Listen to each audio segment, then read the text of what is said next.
Today, I'm talking with Adam Braff. He runs his own consulting firm now as a freelancer, Braff and Company, and focuses on data analytics, forecasting, customer experience, a bunch of other things. He's also a former strategy consultant like myself. He writes a lot on the internet, and one of his articles recently jumped out for its creativity, talking about a recent controversy with McKinsey. I'm excited to dive into all of that today. Welcome to the conversation, Adam. Thanks, Paul. Thanks for having me on. Yeah. How did you first become interested in consulting? I became interested in consulting during the first dot-com boom era. I was a lawyer in Washington, D.C. due to a wrong turn I made in my career, my professional life, coming right out of undergraduate school, where Many I such didn't have. cases. Yes, there wasn't much better to do in that recessionary era than go to law school with my then girlfriend, now wife. So we became lawyers. I figured out pretty quickly that I didn't want to be a lawyer. And in Washington, D.C. at the time, if you were a lawyer who could do math, you were in the sweet spot of targeting for professional hires into McKinsey, BCG, and the like. That was the population they were fishing in, because there aren't a lot of other professionals hanging around Washington, D.C. other than lawyers. And the subset of those that can do math and have some interest in business are exactly the people who get recruited into consulting firms. So that's how I got kind of snapped up. Yeah, and it's an interesting time. I think the 99 from 2001 period, I actually started at McKinsey in 2008, and I joined in their knowledge practice. And our office was an abandoned, or it was basically a false start to enter the tech industry in the early 2000s. I think it was, I forget the original name of it, but it was like the accelerator. Yeah. They were trying to do something there, and they just had the space. So we had this legacy of like this weird creative start, which really was injected into the culture, into the office, and led to me having such a good experience there. But yeah, what was it like from 99 to 2002? Because that's such an interesting time, because also so many of the things that failed then are now just like part of our lives now. Yeah. Well, there were the ones that failed, the pets.com, and Webvan and stuff that we make fun of. But it was also the era of the earliest days of Amazon and Google. And, you never really knew what was going to hit. So what did it feel like? Well, there was an overwhelming focus on what was then called e-commerce, right? Which would now be like a subset of digital and kind of just the fabric of the universe that everyone's working on. Everybody wanted to work on e-commerce studies. And there was just a lot of ferment going on. There were even games we were playing. We did a virtual stock exchange competition where we all pretended to buy and sell stocks. I actually won the competition. I am going to humble brag a little bit here. So I won this competition to basically day trade stocks with paper money on McKinsey's time for something like a year-long period during the dot-com boom. And it got me thinking as much as anyone else about, should I really be sitting here in this chair, or should I be out there starting a restaurant reservation business? And I decided to stick around. So everybody was facing that choice, right? Do you stick around and try to do e-commerce projects and become a leading light in that world of consulting to digital businesses, or do you go into the entrepreneurial side? I've never been a tremendously entrepreneurial guy until the day that I left consulting and did a couple of jobs that we'll talk about and became an independent consultant. So at the time, I decided to stick it out and become a manager basically at McKinsey all the way up through to partner. Yeah, what was that journey like? I mean, I know, given your bio, you founded the customer experience practice, and that must have been a good path for you to kind of make it to partner, which is a pretty challenging thing to do. Most people end up leaving, but was that a big part of kind of your trajectory there, helping to build that and shape that new space? doing a functional thing at McKinsey is both a headwind and a tailwind. It's something that's distinctive. It's a way to serve clients. It's a way to create knowledge. It's a way to develop people. The traditional program at McKinsey, I think you know, is much more industry focused, much more maybe geographically centered within your office area. So the traditional program is like two giant clients in a specific industry that are directly competing with each other, and you are somehow stewarding a bunch of different functional projects for those clients. And that wasn't at all what my program looked like. I was very much a functional guy. I was a creature of both kind of the marketing function and the operations function. So, in some sense, I had made my journey probably as difficult as possible for getting elected partner there. But it paid off, and I was able to do a terrific mixture of marketing analytics projects, customer service operations projects, and what you pointed out, the customer experience projects, which were kind of a blend of the two. I was able to do that for some time.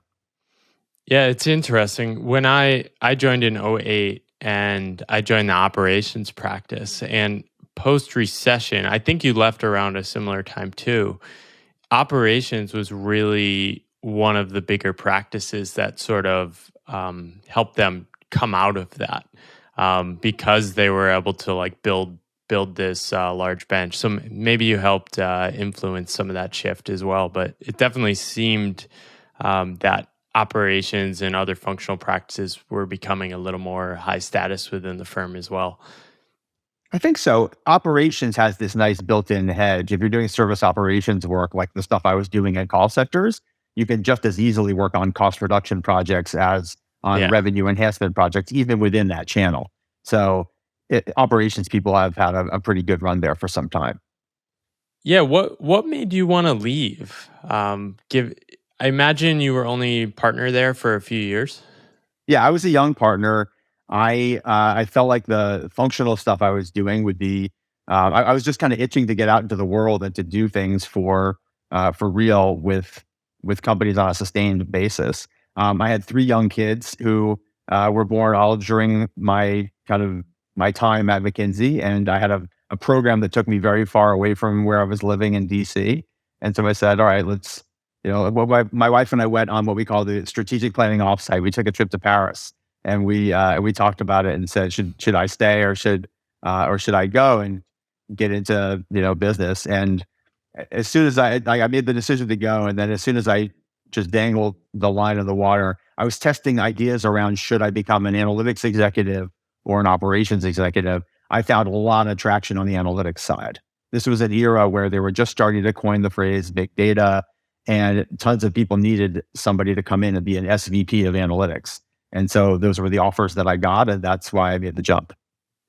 Yeah, that's a pretty cool time period to be doing that as well. I mean, I remember like the term like data scientist didn't even exist now, and now it's wild how many data analytics people like firms like McKinsey and BCG have. They have probably thousands of people by now. They were starting to build the practices when I was at those places in the early 2010s. But did you consider becoming a freelancer at that point, or were these opportunities sort of like greenfield for you as well? So it felt just as exciting. No, the whole point was to be part of a big organization and to build something sustainable, right? So making the move from McKinsey to JP Morgan Chase to be their head of customer data and analytics was a very deliberate pivot from one big organization to another kind of big organization. The idea of being a freelancer was very, very far off in my mind and far off into the future. Yeah. What do you think were some of the biggest things that kept you in consulting for so long? There must have been, I mean, I stayed in the field for 9 years. I jumped around to a bunch of different firms, but I just loved synthesizing information and making sense of ideas. And eventually, when I became good at that, that's when the other stuff I became less inspired by. But what were some of the things that kept you at McKinsey, I think, for about 10 years? The two things I would say were first, the diversity of work, even within my sort of narrowish functional slice or slices. There were so many different industries I could serve. And that's just not a thing you find outside of consulting, the ability to go from a bank to a hotel to a telco to an insurance company and do something that by then I was pretty good at, helping them improve the customer experience at a positive ROI or helping them set up a set of tests to improve customer lifetime value. So having that diversity of different problems to solve, I think was one. The other was the quality of the people. There is a tremendous, I would call it an elevated floor on the people at McKinsey, right? You could take for granted that 80% of the people you're going to work with are going to be extremely good at what they do in whatever function they're in.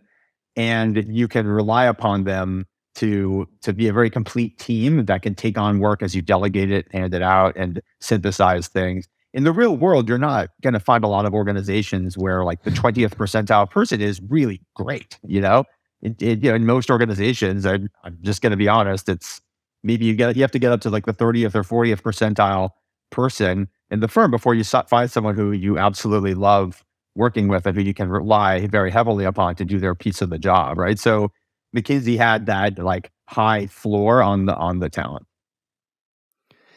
Yeah, what do people get wrong about McKinsey? And I'm sort of teeing up article you wrote about that McKinsey book. We don't need to name the book, but there's a book sort of panning McKinsey, and there's been this media narrative for the past few years that like McKinsey is this evil empire. I mean, from my experience there, most of the work is way more boring than people would think. Done in a very intense way, done for some interesting clients at high levels of organizations. But what do people get wrong about McKinsey? So one thing I'd start with is the idea that there is just one McKinsey and that there is a kind of an unchanging ethos of McKinsey. There is something persistent about the firm and its values and the talent point that I made earlier. But when you spend time inside of a firm like that, it's just an enormous place that's extremely decentralized. And it's decentralized to the point where there were multiple different groups working on customer experience initiatives at the time that I was forming that practice. I had to exert myself quite a lot to rope them together and to say, let's build something together. So I guess the first thing I'd say is it's kind of a category error to even try to critique McKinsey as such in a way where you're trying to predict the next thing that McKinsey will do, right? Because it's the part of McKinsey that you are talking about that is the relevant unit of measure. So that's the first thing. I'd say the second thing is the point you made about the work being largely, I'll call it boring, right? Largely straightforward business advancing work to increase shareholder value, increase other kinds of stakeholder value, mostly by raising revenues, by helping companies just grow better and like make more money and avoid doing stupid stuff and avoid waste, right? That's the large majority of what McKinsey does. And only a tiny fraction of it is serving clients who are in any material way like controversial on subject matters that are really controversial. It's a bit like just hearkening back to my lawyer days. If you talk to people who've clerked on appellate courts, very little of the work in an appellate court clerkship or on the docket of an appellate court are these culture war constitutional questions about, individual rights and stuff. Like most of it's like administrative law stuff and kind of procedural stuff that just has to get done for the efficient functioning of the law. And it's very much the same inside of a consulting firm. Yeah, I think that's spot on. It's I think these firms have become so big. I mean, they're dramatically bigger than when I left, or McKinsey is in 2010. And it is decentralized, which is actually a great way to run an organization like this. And this is probably why they continue to grow. But when you are decentralized, you are sort of, I went deep into like chaos theory and complex adaptive systems in a lot of my research. And there's this phrase like surfing on the edge of chaos by this guy, Richard Pascal. He's actually a former McKinsey person. But yeah, you're always kind of pushing the edges. And most of what like pushing the edges looks like is basically like trying to move into new fields that like don't really work out, right? And then you do get people that are working on projects which are a little more sketchy. But I do wonder if the media is almost creating like more demand for consulting, because these executives will look like, oh, we can just blame McKinsey for our own decisions if this is Yeah, the I sort mean, of narrative. yeah, look, I like your idea about emergent order and the value that comes from people experimenting on the edges to create new ways to, in my case, use data and analytics to improve companies' performance. And the more you have people experimenting in this decentralized way with new fraud fighting use cases and revenue use cases and operations use cases, people discover cool stuff. They cross pollinate it across sectors, and the winning ideas win. The losing ideas just disappear. And then, unfortunately, the really risky stuff that's happening that's reputationally bad for the firm.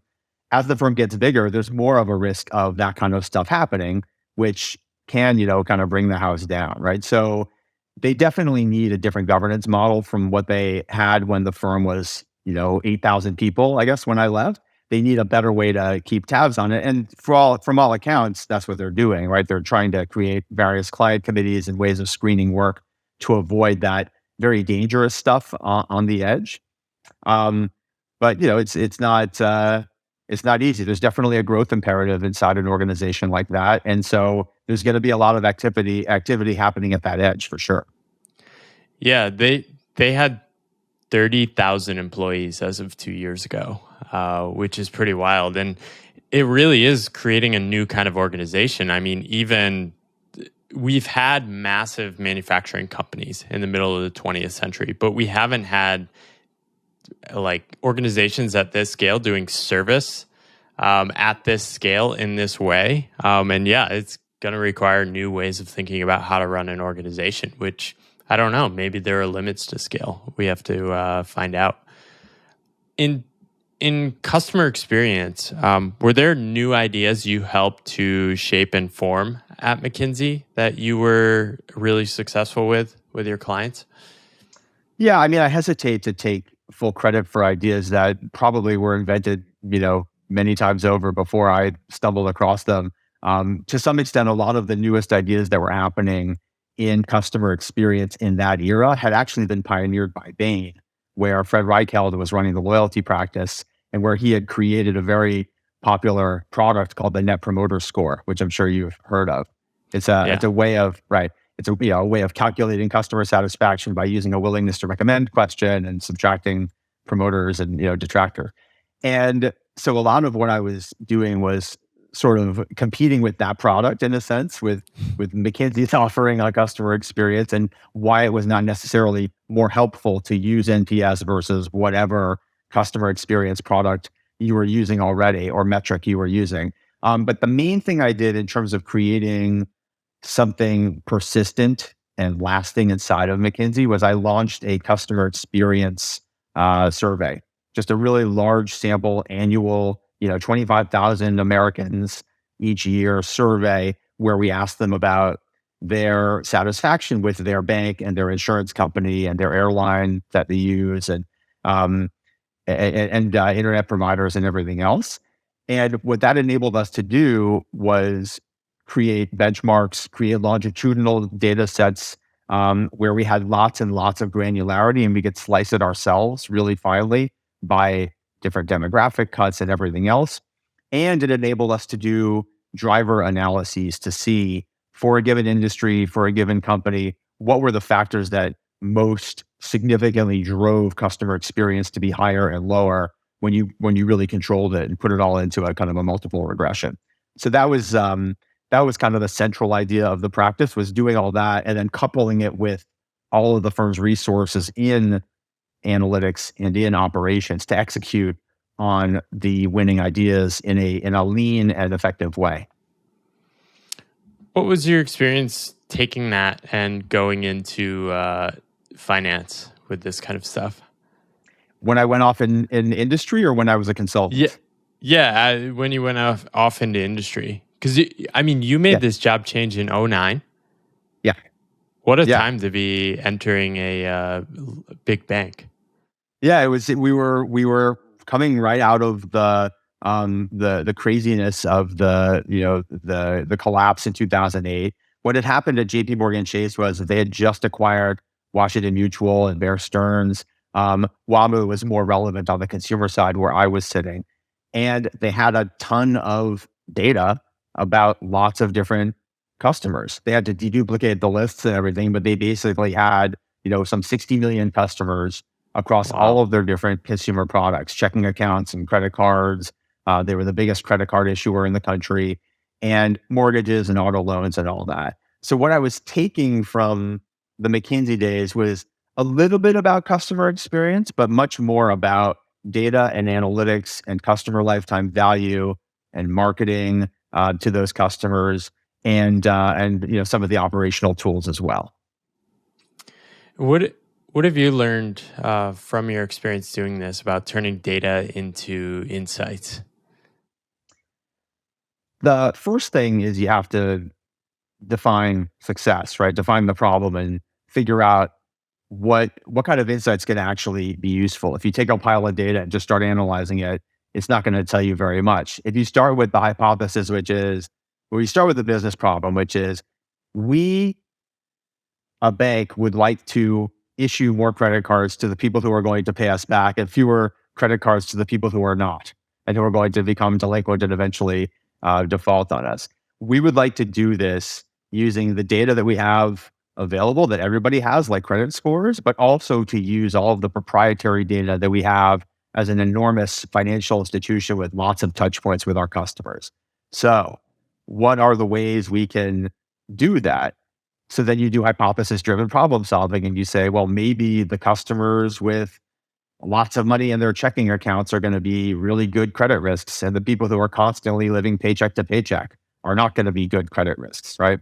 So you do that process of prioritizing the problems that are going to really matter and make money for the company. And you go get data that you think is going to be relevant and you build a prototype and test it and then, roll it out. So it all starts with defining a problem that really matters. And you go from there. Yeah, and this is such a core thing. It sounds simple, right? Define a problem. But I've found working in other organizations without the consulting background, a lot of what is happening in organizations is sort of like starting with the solution that the highest ranking person thinks is the best thing to do, which is either like just copying what other companies are doing or picking something that's in the zeitgeist. What do you know about influencing other executives to kind of embrace problem solving thinking and hypothesis first framing?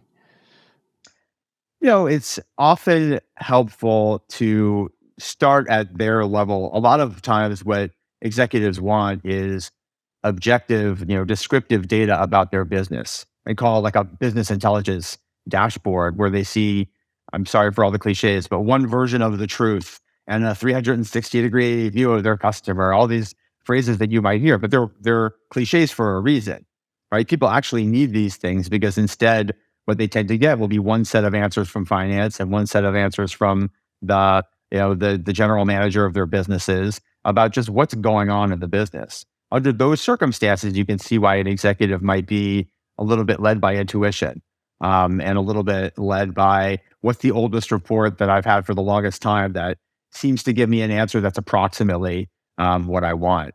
So in some sense, influencing senior executives is a lot of it's listening to them about what their problems are. A lot of it is just providing basic facts that they haven't had before. And a lot of it is coming up with ways to test new ideas at low risk for them to see if they can test it out before they fire. What are maybe one or two skills that you either had to train some of the people working with you, or the things you wish more people had that you took from consulting? I would say two things in the corporate world that are missing, that are found almost kind of by default within consulting. One is and I think you probably have some strategy units on this, but the pyramid style communication, like how to tell a story in an argument or a grouping that is a nice a nice coherent PowerPoint deck with an executive summary on the front of it where everything tracks that storyline. That is not the native language of decks and emails and documents and stuff in corporate. Even to the extent that they're using PowerPoint, they're not using it that way. So that's the first thing is kind of McKinsey style communications is a thing I have to teach and reteach every time I show up at a new company. The second I would say is McKinsey style performance management and the idea of a semi-annual review process where you take the time to go around and talk to the clients or the internal clients of the people on your team, and you collect their objective feedback on how these people are doing, and you give them the feedback in a session where you follow the feedback format of here's what's working well and here's what you need to work on and here are my concrete recommendations on what you need to do. And then you provide the employee an opportunity to give you upward feedback. Like all of that stuff you take for granted inside of McKinsey, and almost none of it exists in the wild inside of a corporate setting. Yeah, and it's really hard to copy paste that stuff too. I mean, I think one thing I've sort of figured out by teaching this pyramid principle is like it's not actually about teaching the framework. People intellectually can understand this pyramid principle framework really quick, but they do not understand the sort of like obsessiveness in the firm, right? You're basically doing like endless amounts of iterations, right? And that's really the magic that results in that end product, not just like taking the pyramid principle and applying it. The biggest thing I have to sort of ingrain in teams is like you're probably going to need more than just 2 rounds of feedback. You might need like 25. And people have a hard time like realizing how fast things go back and forth in consulting. Yeah, did you have any success sort of training that mindset into your teams, or were they like, Adam, slow down? No, you take your time with it, and you do it in a way that's kind of commensurate with the importance of the project you're working on. Like, I like for my taste, almost every internal document at any stage of a project would benefit from a clear executive summary on the front of it that tracks the progress that we're making, right? So to me, it's not too much work to do it, and it probably doesn't require that many iterations for me to just get up at a whiteboard and start writing out in 3 bullets what's going on. I think I can train to some extent the people under me. I mean, in one of my jobs, I had 170 people under me and like 3 layers, and so I had to train the trainers and I had to train the managers to be better managers of their people. This is more on the performance management side than on the communications side, but people learn by doing, and they see the way that I run a meeting and they see the way that I run the reviews. I'll typically have, in my corporate jobs, these cross calibration sessions where I get together with the 1 down managers and we stack rank all the employees and we come up with some objective way of rating them, right? So they see how I do that. And then when they move on to their own more senior jobs, they've learned a kind of process for evaluating people based on objective feedback and giving that feedback very clearly to the employees twice a year so they can get better, regardless of what the corporate minimum is within that company for their own performance management system, right? So usually the bar is like really low inside of a company, but that doesn't stop you as a department head from having a little more rigor in everything you do, in your performance management, in your communication style, in your problem solving, in the rigor of your recruiting and everything. Yeah, one thing that's interesting about the McKinsey model, which I actually didn't even see at BCG, was they have this person called like a DGL, and they are actually not your manager, but they are personally responsible for your development and feedback. And so you sort of have this coach who's like looking out for you, trying to help you improve. They don't really care about your manager's like pet peeves, and like they want to work with them and get the feedback from them, but they're really like invested in you. That person is still one of my somebody I go to pretty often, and like I feel like I want to like check in with him and like talk about how I'm doing, because it was so cool to have somebody as sort of like your champion and your coach at the same time that was removed from your actual work. It's hard to replicate that in the corporate setting. So Definitely. The DGL, which stands for Development Group Leader, works really well in a consulting context where there's a pool of Yeah. somewhat interchangeable, people who are, they're wonderful human beings, all of them, but they are interchangeable in the sense that if one of them disappeared, you could staff the project with a different one. Um, and that's not really how corporate America is set up, right? People like to have a boss. They like to have a known boss. They like to have a set of things to do. The boss likes having the confidence that if she needs to do a certain project, she can grab her resources and rearrange them. I tried an experiment within one of my jobs where I created a pool of kind of interchangeable associates and analysts, and nobody liked that. Right? People really the they liked the concept of having a diverse mix of projects to work on, but at the end of the day, they were much more accustomed to the stability of having a manager-employee relationship. So there are some things that you can't easily copy from McKinsey to the rest of the world.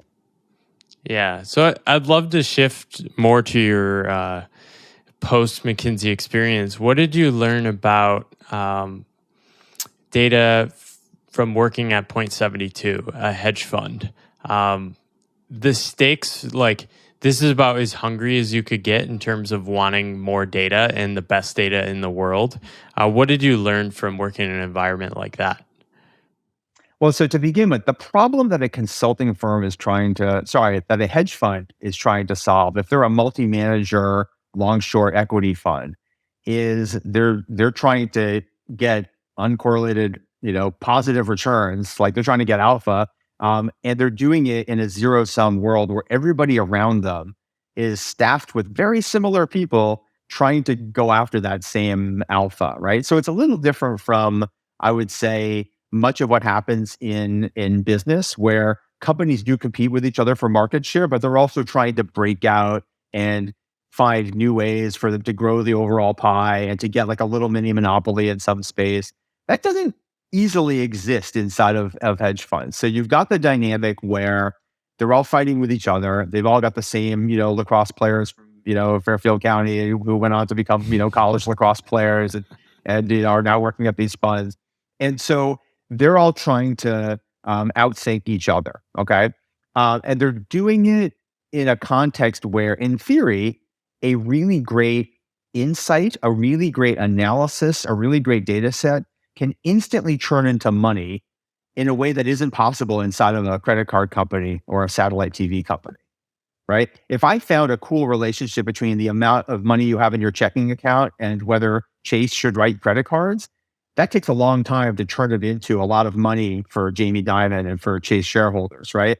If you find money inside of a hedge fund, if you find an insight about a company that's about to miss earnings or outperform earnings, that could very quickly be like a 7-figure payoff, right? Or an 8-figure payoff. So the stakes are different inside a company like that. I would say the main insight I learned that's broadly applicable is people don't appreciate enough the volume and diversity of data that is out there in the world. So if you've got a problem you're trying to solve and you've got the consultant mindset, let's say you're working in knowledge, you're working in, research and information somewhere, you've got a set of databases that you can look at and research sources you can look at. What the hedge funds are doing is they've got a problem they want to solve. Is Chipotle going to sell like more burritos this quarter than last? And they know that there are a bunch of resources they can look at that will answer the question at one level. But there's a whole universe of other data sources out there, right? Alternative data sources that can give them an advantage over all the Muppets who don't have access to that data.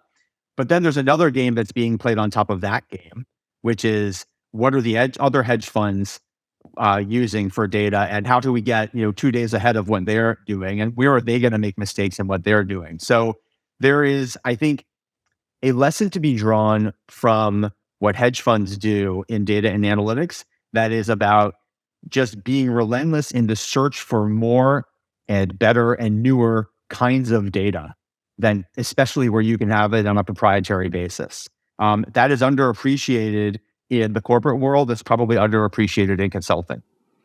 Yeah, so it sort of helps you expand your imagination for what's possible in terms of like what you can actually measure and use. I mean, even in consulting, we did a lot more interesting data analysis than I saw in other companies, which is like Or you might send somebody to a grocery store and just like have them count the cars, right? And try to get like some proxy of traffic at this store, or like interest in certain products, or things like that. That's fascinating. Channel checks are like a tried and true way of kind of rounding out the information, getting it on a proprietary basis. I'll just say though, if you start with a problem that you're trying to solve for a client, and you lay out a problem solving framework, right? Define the problem, generate hypotheses, get data, do an analysis, visualize the results and iterate. You can spend as much time or as little time on all of those steps as you want, right? And I guess what I learned is you can profitably spend a lot of time on the step called get the data, right? You can spend a lot more time on that, whether it's channel checks and having people hang out in supermarkets, or doing that by proxy by looking at satellite pictures of parking lots over a longer time horizon, or looking at geolocation pings from cell phones to get a bigger sample. Like, there's a lot you can do on the get the data step, and you could probably get a competitive advantage by doing it better than other people. Yeah, that's interesting, because you sort of have this. So from your perspective, you're sort of uncovering this arbitrage opportunity, which is like the default norm in the business world is that like you should be working, right? So like teams might just orient to just doing stuff, rather than like it might actually be better to spend more time like trying to acquire data and coming up with better sources of data, rather than just focusing on processing or working on what you already have. Yeah, if your job is to measure customer cancellations, you're on the retention team at a satellite TV company, and your job is to try to figure out which customers are leaving, where they're going, why they're leaving. You can do that with your existing tools, right? You can do that with the existing internal data you have about your the people passing through your save desk and disappearing, or you can choose to ask a different set of questions about your competitors' churn rates, and about the relationship between weather and churn, and about what the early signals are that happen within the unstructured data in the call center long before people churn, right? So you can formulate different hypotheses and then go out and try to find data that matches that, or you can spend your time doing what you've been doing before, depending on how much work your boss has piled on top of you. One of the most interesting things I've seen this year has been the introduction of AI into a lot of different things. I've played around with AI writing tools, image generation. AI must be the biggest question in some of the clients you're working with. Like, what's your model for how this reshapes like pretty much everything? In general, the clients that I'm serving are somewhere on the spectrum between remedial and pretty good at analytics, right? So they're not at the margin where they should be spending too much time thinking about their own internal AI. So the way we think about it is we start again with problem definition, like what are the problems you're trying to solve? How much of it is, the more straightforward, like knowing your market share and knowing why your customers are leaving you. Those are not necessarily AI problems, right? Those are more likely to be just get your data acts together and do the right analyses on it. Maybe there are some regressions in there. But so the first thing I'd say is most problems for those kinds of companies are not AI problems. The second is, to the extent that there is useful AI, it's often embedded inside of a tool that you can buy or borrow from someone else. And then third, if you have some advanced analytics use cases, like the example that we touched upon earlier, if you're trying to figure out why your customers are canceling their satellite TV accounts, like a DirecTV, there are things you can do with natural language processing, right? As a kind of a subset of cognitive and AI work. There are things you can do to structure the data that comes out of a call center that are not easy to do if you don't have people who have that kind of AI training. So you will find use cases that are going to benefit from it, but you need to let the requirements drive the use cases, drive the use of AI, as opposed to doing it backwards. Yeah, it almost drives home your point earlier, which is that there's more opportunity on getting the right data, right? I think these tools are going to layer on things like Excel and basically help you structure data faster, which means you'd probably spend more focus on defining the problem, asking the right questions, which is probably always going to remain a human thing. I was also I got a preview of this PowerPoint tool using like this AI technology, and one of the things it does, which you'll be like, oh my gosh, I wish I had this, is like, say you have like 3 columns, you basically just hit one button and it adds a fourth and just like automatically aligns stuff, right? So as a consultant, that's probably like 20 hours of your life saved right there. Yeah, when ThinkCell But came out, it was great for formatting and for all that stuff. Like it was weird that PowerPoint didn't have all the ThinkCell functionality built into it. So I know what you're talking about. yeah, fantastic. Any other things you wanted to reflect on your path, or different things you've learned along the way in your freelance journey? Everything I've learned along the way is something you can find on my blog. If you go to braff.co, you'll find it.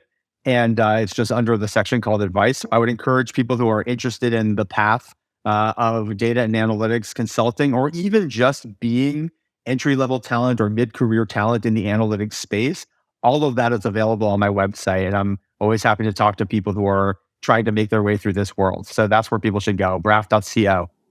Yeah, and it's very good. I went on a deep dive on your blog this week, and it's very fun. I love your writing. It's approachable, it's interesting, and it's very personal and yours. I'd love to give you an opportunity to shout out the forecasting contest too. That seems pretty fun and something people might be interested in. Yeah. So really quick, every year it's just open to anyone to join. There's no cost to enter. If you are at the website, you'll see it automatically.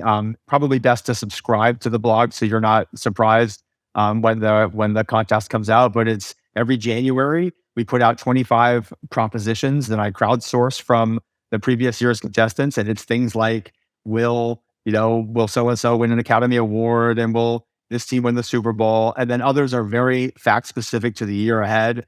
So will Russia invade Ukraine was one of the ones this year. Will Roe v. Wade be overturned? We had all of the topical things in there. So we set them out. They're binary propositions. Everyone predicts them from 0 to 100%.